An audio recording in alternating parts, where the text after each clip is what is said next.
Welcome to the Somatic Coaching Academy podcast. I'm Ani Anderson. And I'm Brian Trzaskos. Join us as we explore the science and art of trauma-sensitive somatic practices and tools. Strengthen your practice as a coach, therapist, or holistic professional. Master the art of motivating even the most challenging clients when you understand how to tap into and unlock your client's complete holistic intelligence. If you want to learn the most cutting-edge, research-supported skills for personal and professional mastery, you've come to the right place. Let's get this conversation started. Hi, and welcome to the Somatic Coaching Academy podcast. Here we are for episode 128. Ani, how are you today? Good. I'm enjoying this finally springtime weather that we're having up here in the Adirondack Mountains. Coming slow. Always does. It does. You think it's spring, like in March or something. It gets a little warm, and winter's fake spring. long. We get fake spring here. On the internet, they call it the spring of deception. Yeah, I love that. Yeah, funny. And then the frogs start to come out, and then they get all frozen. Yeah, we have frozen frog pops out there because birds start to get frozen, kind of thing. All right. It's just so nice to see things coming alive, and I'm soaking it in. Yep. All right, cool. How are you? Did I ask? Yeah, you answered well. So Here we are. So this week on the podcast, we are talking about the top 5 ways to accelerate your prosperity. And just to let you know, we actually have a whole list of ways here in front of us, but we're only going to pick 5. We could do this for a very long time.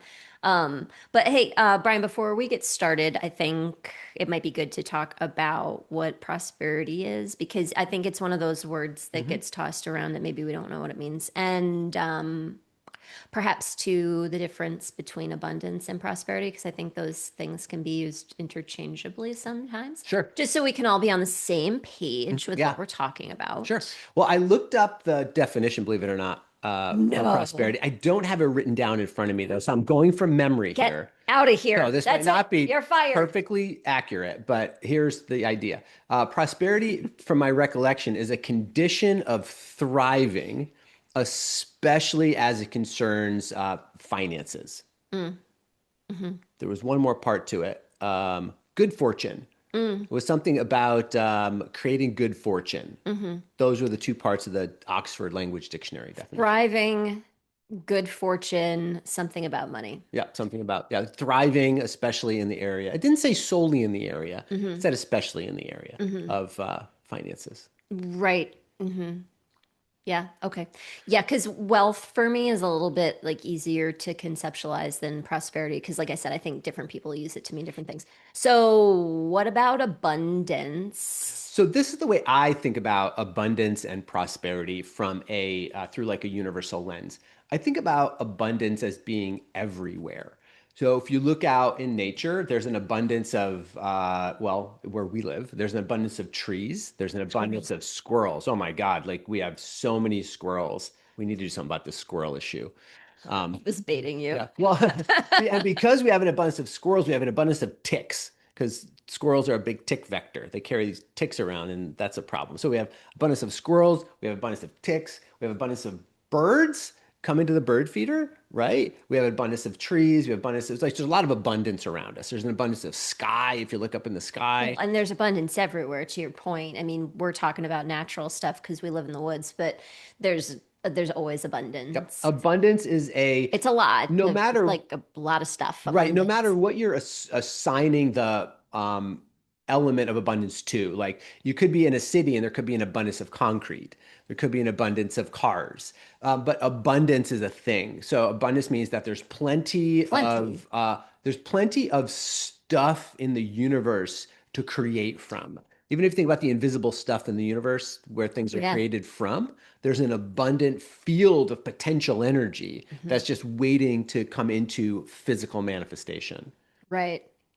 And you could have an abundance and not have thriving. Correct. AKA prosperity. Because abundance is abundance is everywhere. Abundance is everywhere. Abundance, you can think about it as being the potential that's everywhere. Yeah. Now, I think about prosperity as focusing that abundance into a particular area in your life. So actually, I'm looking out at our lake outside. So we live on Lake Champlain. I can see the lake right through the window right there. And so there's an abundance of water out there.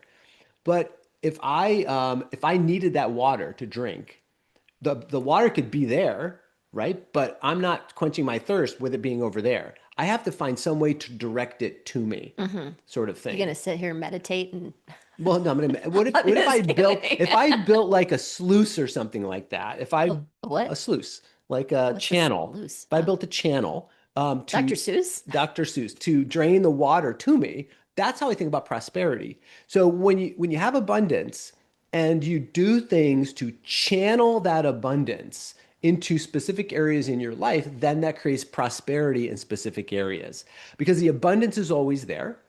But it doesn't mean that you're channeling or accessing that abundance. You have to tap into the abundance in order to create something. And so for me, the idea of prosperity is evidence of a person tapping into the abundance and then channeling that abundance into some form in their life. And then that form shows up as prosperity. So it could be prosperous money, it could be prosperous health, right? Isn't the new year blessing isn't a prosperous and healthy new year, right? So there's kind of the whole You mean idea. Chinese New Year? No, wait. Regular Well, New there's a New Year saying, yeah, have a prosperous and healthy New Year. Maybe it's a Chinese, I'm not sure, but that's a Year? saying. Happy New So yeah, Year. I don't know. I'm trying to have like, a healthy and prosperous New Year. Oh, okay. what we used to do that when I What? was a kid, and we would crack the apotek at our Christmas dinner. That was a saying we'd say to each other. Is Yeah, Ethan, it's a you're whole pulling thing. all kinds of words. What the heck It's a is that? Polish Oh, tradition. okay. It's a Polish tradition, and you would kind of crack a little host that was blessed by the priest, and you go around and you take each other's host and you wish them a blessing for the new year, sort of thing. It's a Polish thing. So all you Polish fans out there, like you're like, "Oh, man, I haven't heard that in so long with your Bartek." Awesome. Okay, I just went down memory lane there. Pow What pow pow are pow pow. we talking about? Okay, back to Prosperity. prosperity. Channeling So we're abundance equals prosperity. channeling abundance into Jeez. prosperity. I'll be quiet now. You take it away, honey. I really, before you went off on the rabbit hole, which was very cute, by the way, but definitely unrelatable to my experience growing up. I really like how you're thinking about it, this idea of channeling abundance, because one of the like magic tricks that we could pull in any kind of session is to have people in front of us and show them where their abundance is. It's just so but it's kind of like a magic trick. But it's we could do it with anybody anywhere. Like we could show you where your abundance is. Boom. It's like a pulling the white rabbit out of the hat.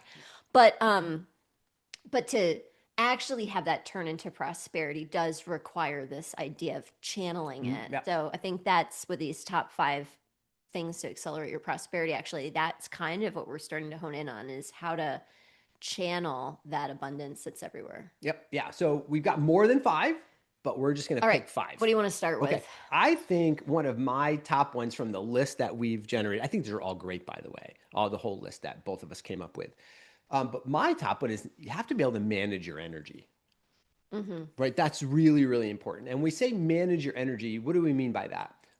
I don't just mean that during the day you're pushing really, really hard, and then to the point where you're exhausted, and but you have enough energy the next day to push really, really hard, and then you're really exhausted, Or you're not getting and you enough keep sleep. pushing through. You're not getting enough sleep, but you keep working. Yeah. You're really frustrated, but you keep working, and that's not managing your energy.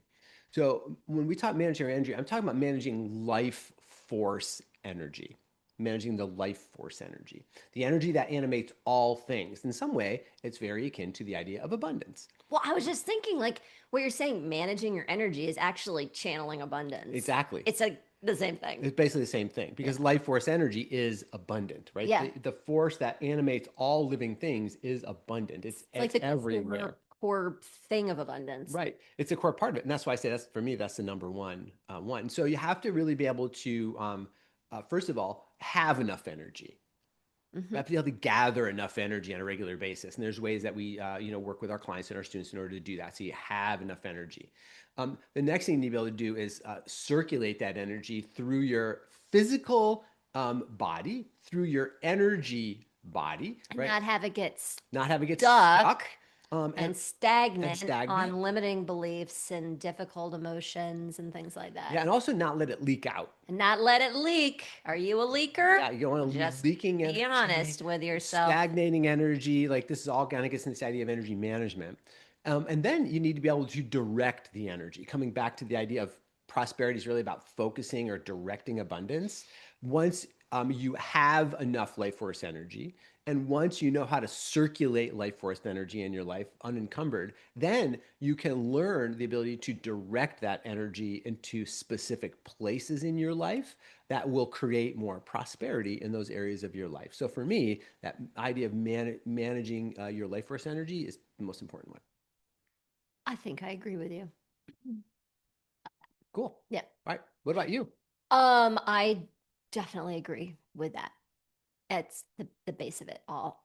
So the idea of becoming larger in your current space than trying to get out of your current space, I think is a big tool to accelerate prosperity. So, for example, if you're in a job that you don't like and you want to get out of your job, one of the things that, oh, I mean, people ask this question all the time. They want to know like when they should leave the thing that's bothering them.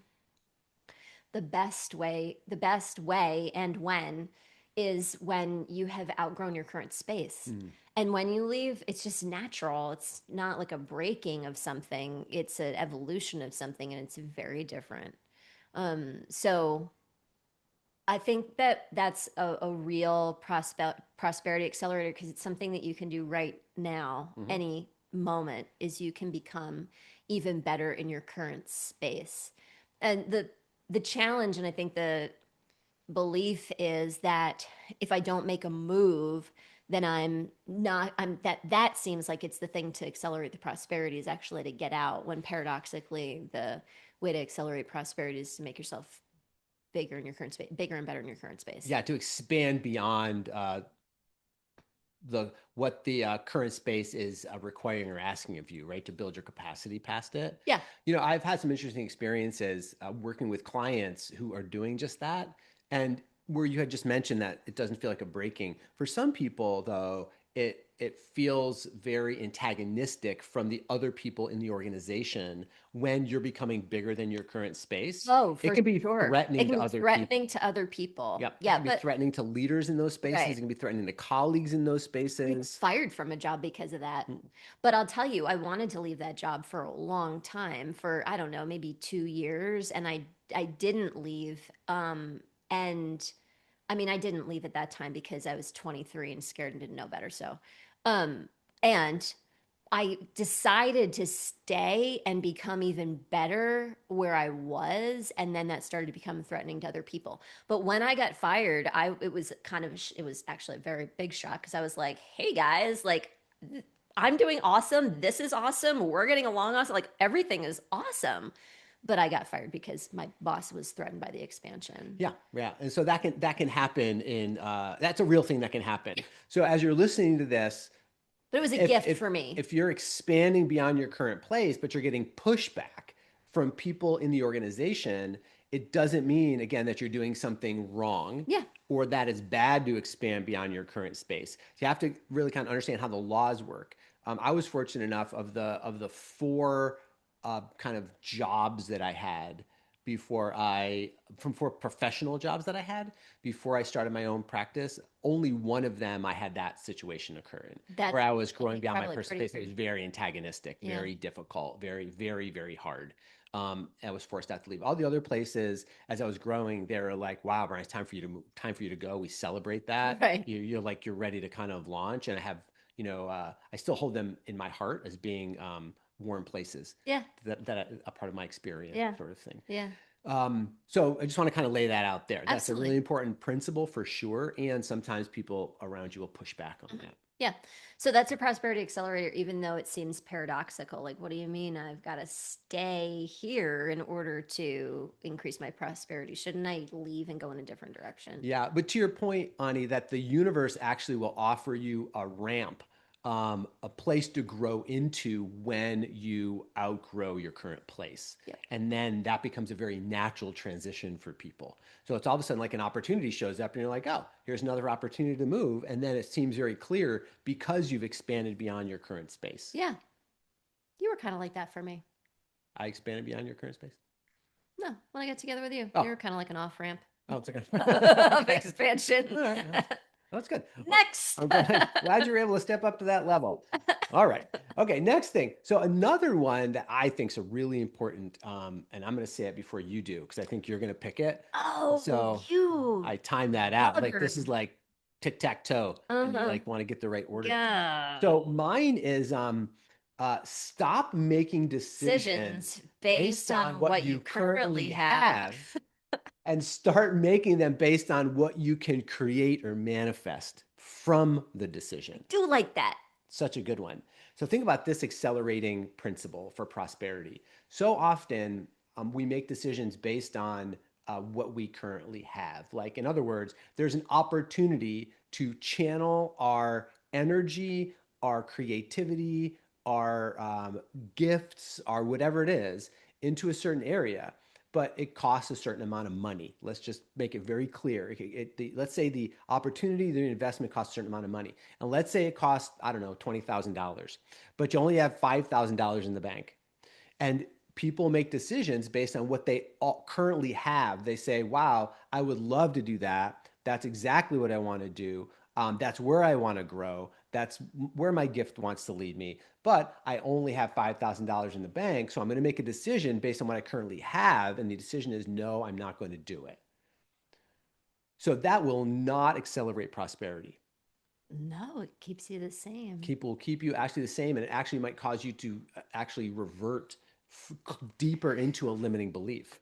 Right, because it starts to confirm for the subconscious that it needs to stay the same. Correct. Yeah, correct.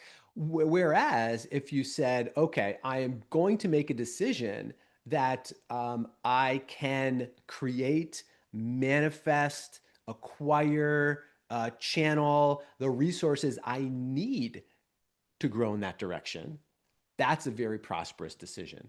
Hmm. To say, listen, at the moment, I don't have the $15,000, but I know that if I commit to saying this is the direction I want to go because I know this is the direction my prosperity is in. This is how I know I'm going to channel abundance this way. This is what I know I've been wanting to do.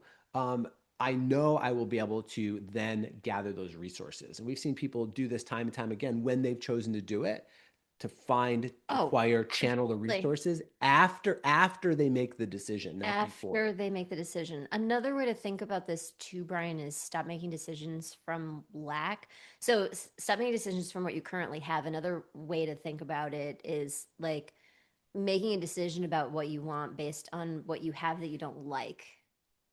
Say that again.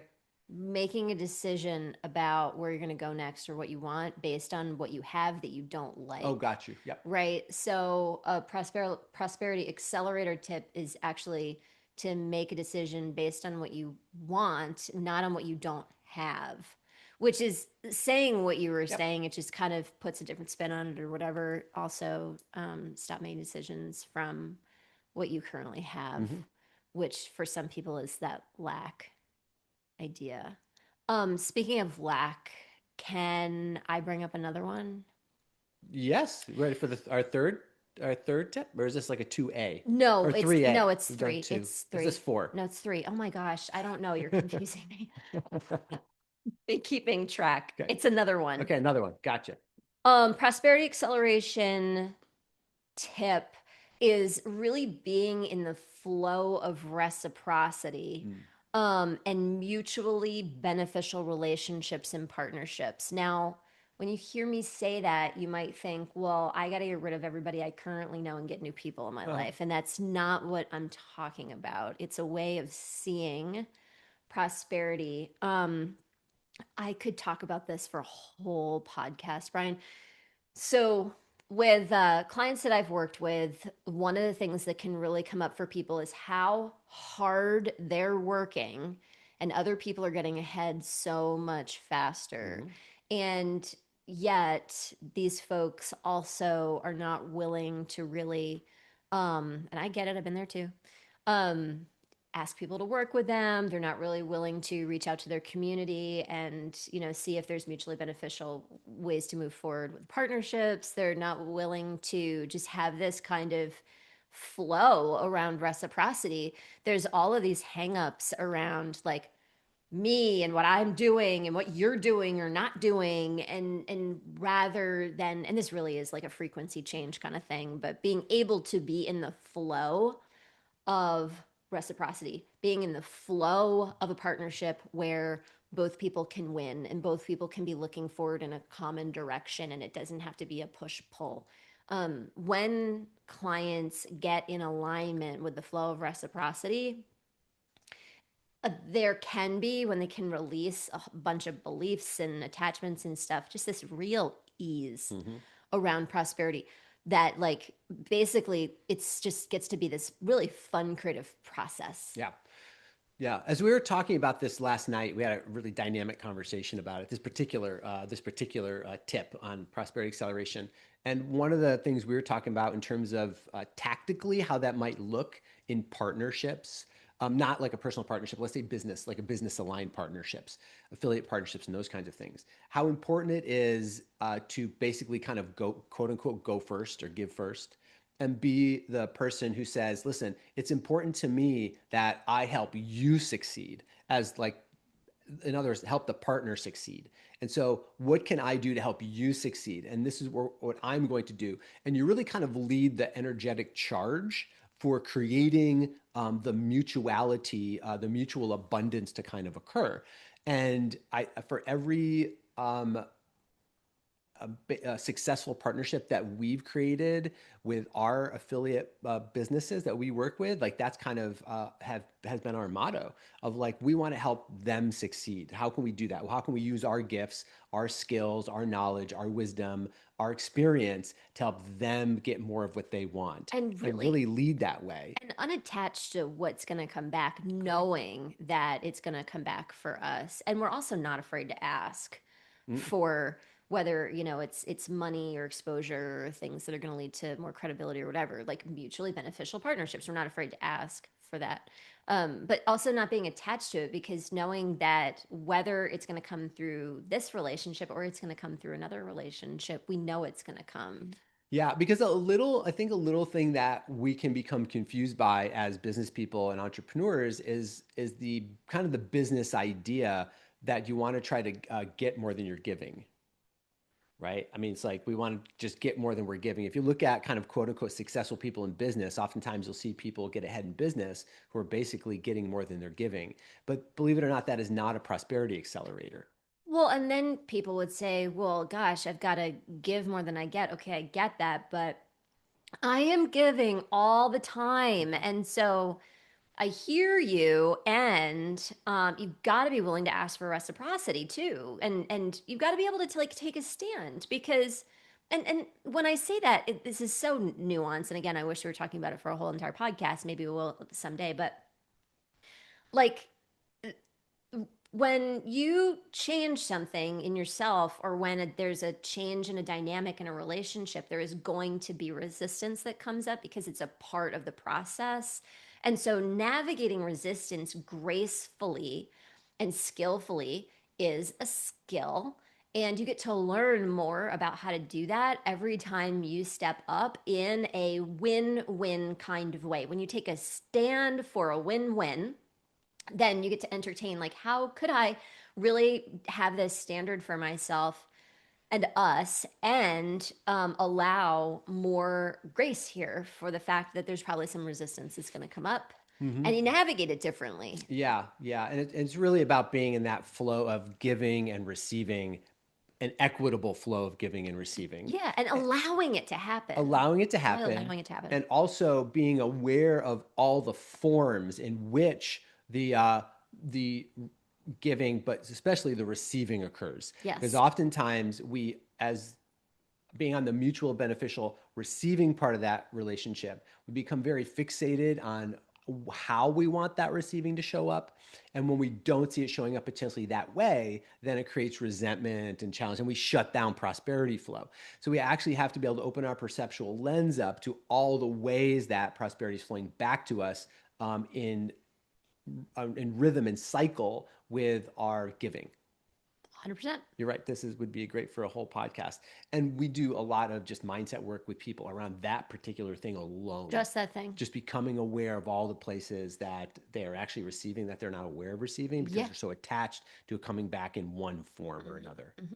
Yep. And being able to transmute that into form that they want. Yep. Yeah. Okay. So, all right. So we have one more. So the fifth, this is it. We did 4 so far. This is 5. Okay. Can I go? This is what we promised. I want to go. I'm going to give you. Wait a minute. I think that was 3. No, that was 4.